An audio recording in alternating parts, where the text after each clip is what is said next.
Imagine um mundo onde um único homem detém o poder de decidir sobre vida e morte, por capricho, onde a crueldade se torna um esporte e a loucura reina suprema. E se eu te dissesse que um governante como esse já caminhou pela Terra, transformando o maior império da história em um teatro de horrores? Seu nome era Calígula, e em apenas 4 curtos anos, ele gravou seu nome na história como um dos imperadores mais aterrorizantes que Roma já conheceu. De atos bizarros de excesso a demonstrações assustadoras de violência, sua história é um capítulo sombrio que ainda nos assombra 2000 anos depois. Então, quem era esse homem antes de se tornar um monstro? O que o levou a tais extremos? Prepare-se enquanto mergulhamos na história distorcida de Calígula, um governante cujo nome se tornou sinônimo de crueldade e caos. Vamos começar do início. Muito antes de o mundo o conhecer como um tirano, Calígula não nasceu um vilão. Ele veio ao mundo em 31 de agosto do ano 12 DC, em uma pequena cidade romana chamada Âncio. Seu nome de nascimento era Caio Júlio César Germânico, e ele vinha de uma família de lendas. Seu pai, Germânico, era um general celebrado e neto de Marco Antônio, enquanto sua mãe, Agripina a Velha, era neta de Augusto, o primeiro imperador de Roma. Desde o momento em que nasceu, Calígula carregava o peso de um legado poderoso. O povo romano o via como uma futura estrela, antes mesmo de ele poder andar ou falar. Germânico era um herói para o exército e os cidadãos, frequentemente visto como o verdadeiro herdeiro do imperador Tibério. Quando criança, Calígula acompanhava seu pai em campanhas militares, vestido com um pequeno uniforme de soldado, completo com botinhas chamadas caligae.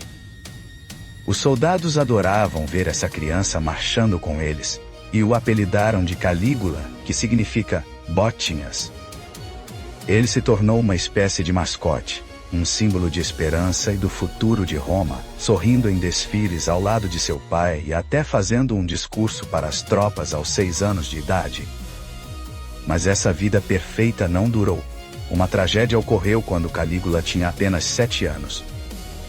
No ano 19 DC, Germânico adoeceu durante uma viagem às províncias orientais e morreu em Antioquia. Rumores circularam de que ele havia sido envenenado, com muitos apontando o dedo para o imperador Tibério, que talvez temesse a crescente popularidade de Germânico.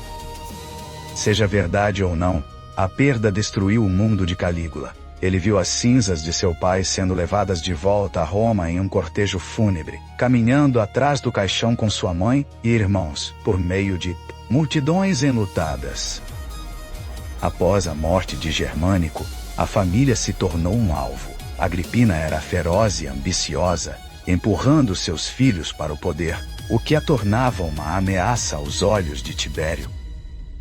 Ele a proibiu de se casar novamente, e a manteve sob vigilância rigorosa. No ano 29 DC, Agripina e o irmão mais velho de Calígula, Nero, foram presos por traição, em grande parte devido às forças e malversões, intrigas de Sejano, o cruel chefe da guarda pretoriana do imperador. Eles foram exilados, e 1 ano depois, outro irmão, Druso, também foi considerado inimigo do Estado e afastado. Nenhum deles retornaria. Agripina morreu no exílio, e os irmãos de Calígula tiveram destinos trágicos também.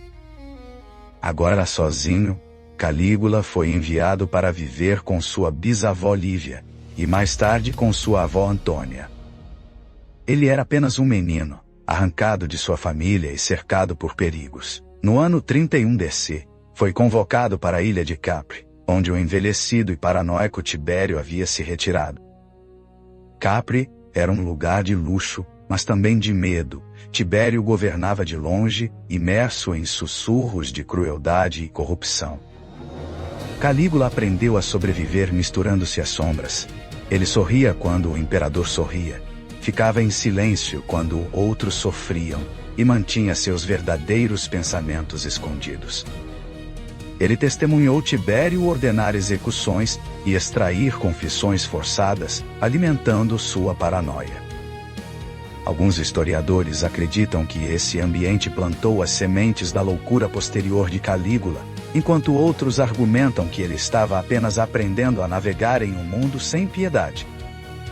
Em Capri, ele vivia como um príncipe, mas caminhava sobre uma corda bamba de medo, sabendo o que havia acontecido com sua família.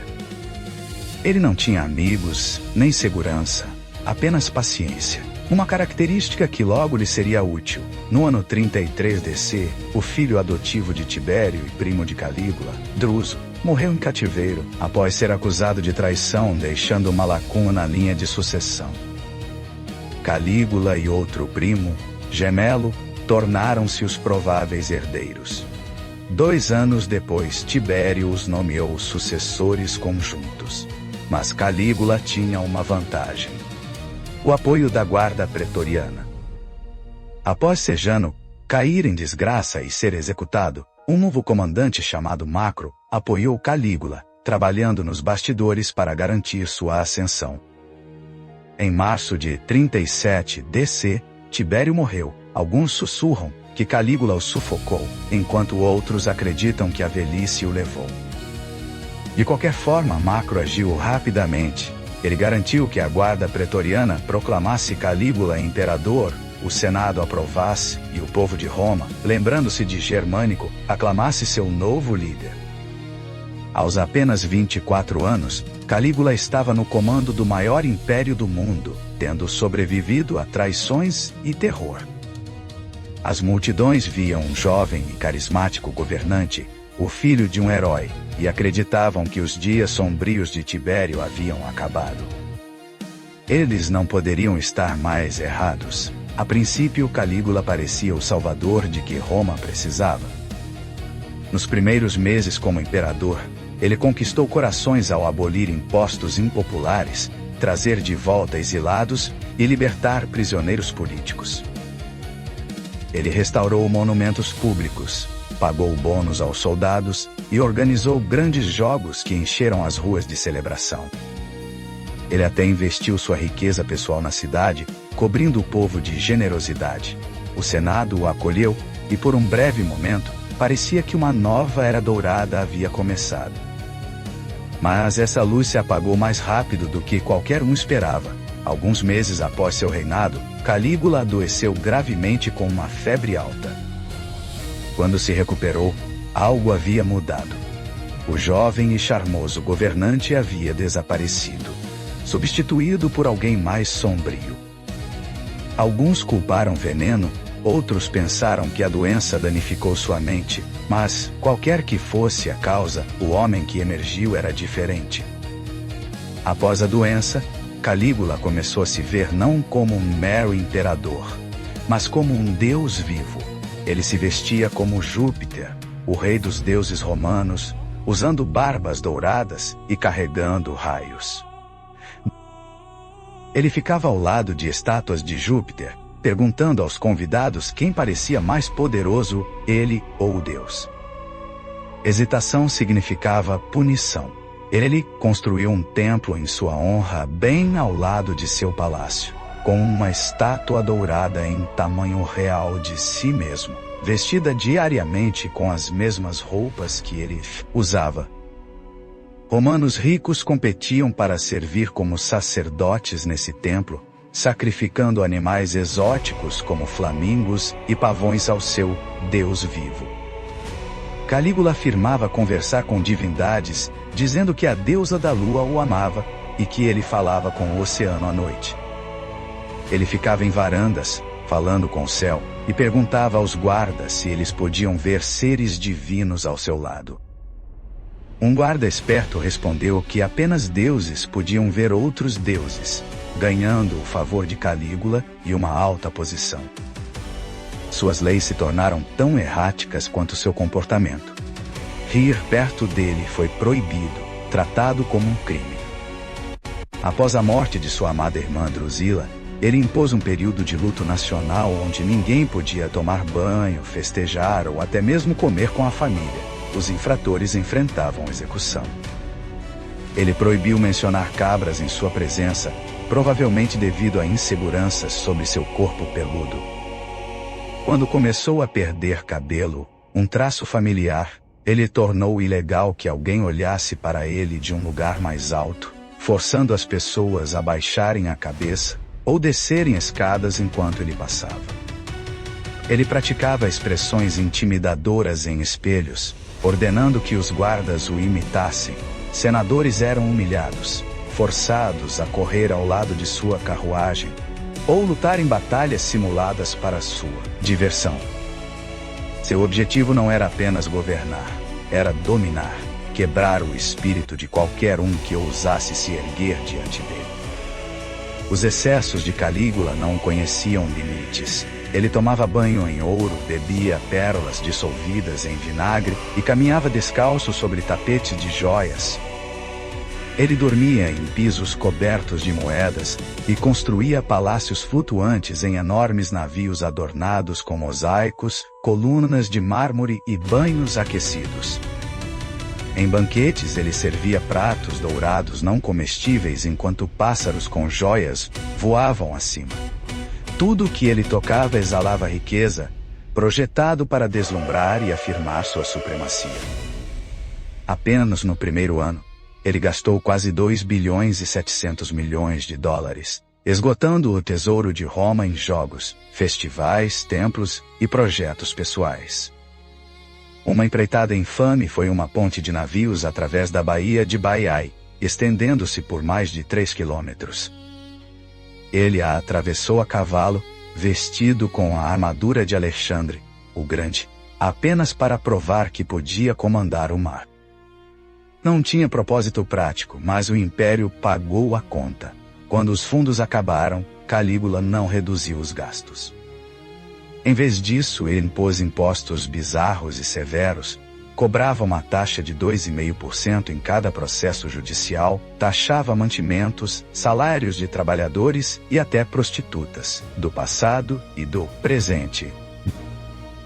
Ele taxava casamentos e substituía cobradores de impostos por soldados da guarda pretoriana, que frequentemente tomavam mais do que o devido. Reclamações levavam a punições. Ele também recorria a roubo descarado, acusando os ricos de traição para confiscar suas propriedades após executá-los.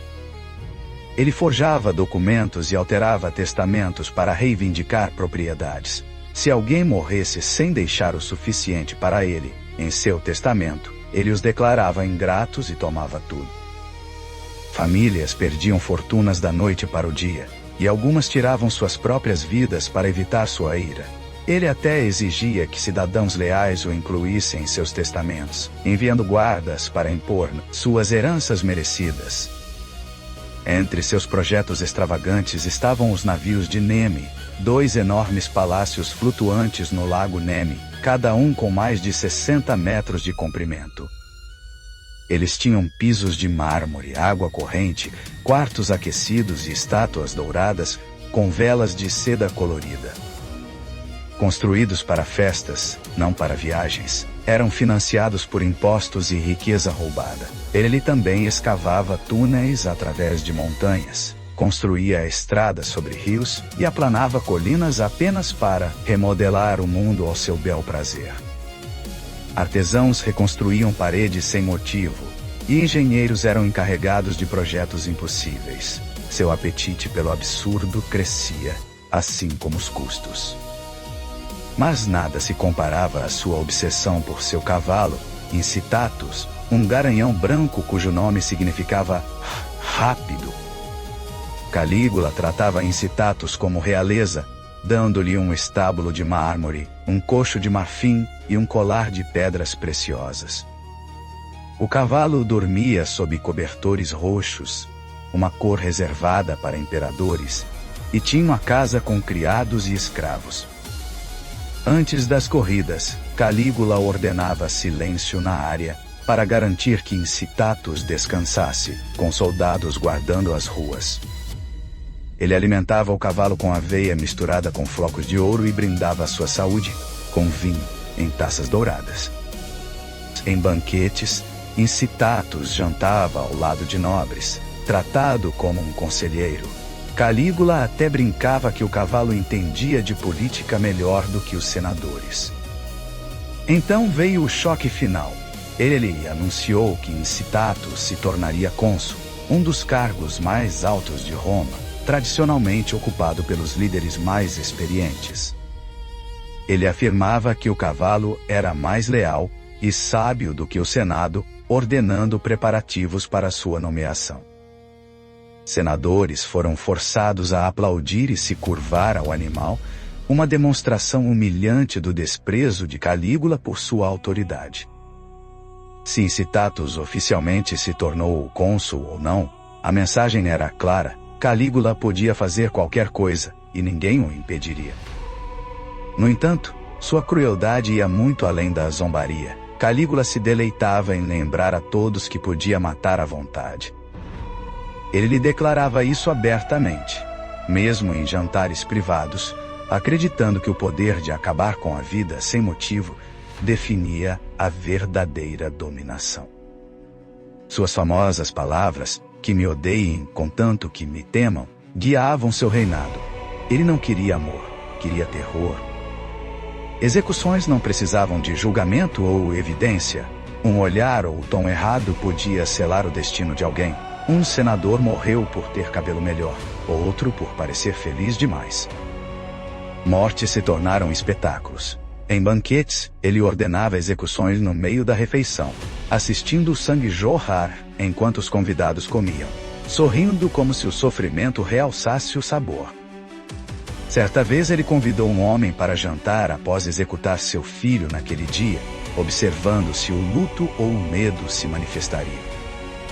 Na arena de gladiadores, ele forçava nobres e senadores a lutar, sem treinamento e condenados, para a diversão pública.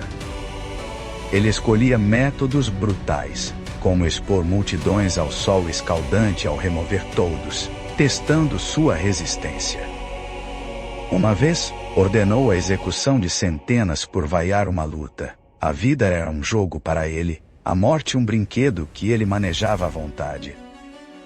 Mas o medo tem seus limites. O terror, a humilhação e a dor que ele infligiu eventualmente transformaram aliados em inimigos. No ano 41 DC, após apenas 4 anos de reinado, o deus Calígula foi esfaqueado até a morte em um corredor escuro por seus próprios guardas pretorianos. Será que ele foi destruído por traumas de infância? A loucura dominou, ou o poder corrompeu sua alma? Qualquer que seja a razão, a história não o lembra como um visionário ou divindade, mas como um símbolo de crueldade sem limites. E assim, Calígula permanece gravado no tempo como um dos imperadores mais implacáveis de Roma, um nome que ainda ecoa com temor.